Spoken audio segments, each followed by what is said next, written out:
قال لها: يا سيدة تربعت على عرش الأنوثة،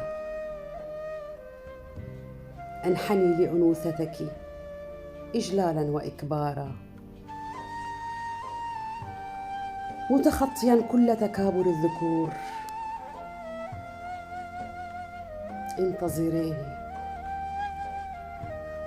انتظريني عائدا من ضباب أحلامي الضائعة،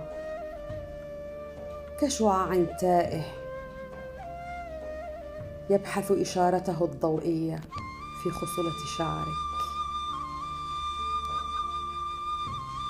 انتظريني، قادم أنا رغم كل الصعاب، وأنا حر، ووعد الحر دين.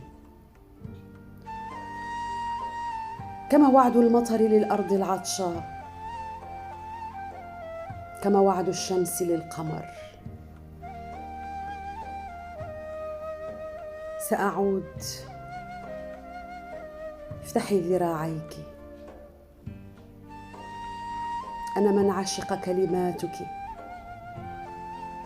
وروحك وقلبك وصوتك.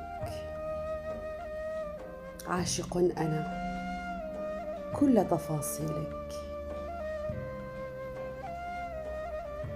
سأحبك حتى آخر خصلة من شعرك.